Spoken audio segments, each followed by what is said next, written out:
Cette semaine, je suis tombée sur ça. C'est littéralement la représentation des sirènes que j'aurais adoré voir dans l'Odyssée. Parce qu'il faut savoir que les sirènes à l'origine, c'est pas des femmes poissons. Aujourd'hui, dans cet article, on va se demander comment une créature peut-elle changer d'apparence au fil des siècles tout en gardant son pouvoir symbolique.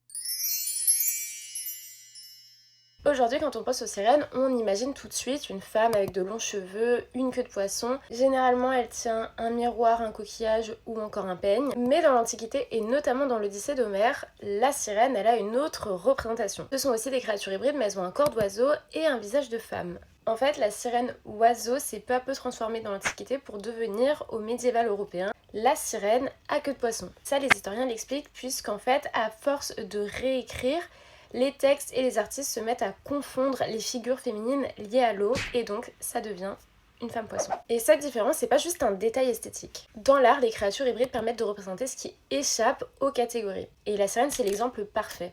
C'est ni un animal, ni un être humain, ça n'appartient pas tout à fait aux terrestres, ni aux marins. La sirène se retrouve donc littéralement entre deux mondes, et cette ambiguïté, elle se limite pas seulement à son physique. Elle se trouve aussi évidemment dans le pouvoir qu'elle exerce sur les êtres humains. Dans l'Odyssée, les sirènes, elles attirent pas Ulysse uniquement parce qu'elles sont belles, mais parce qu'elles ont un pouvoir de révéler la vérité. Et personnellement, c'est là que j'ai été frustrée dans l'adaptation de Nolan, parce qu'on nous présente les sirènes comme une créature capable de nous révéler quelque chose d'extraordinaire, mais dans le film, leur apparition, elle est hyper brève.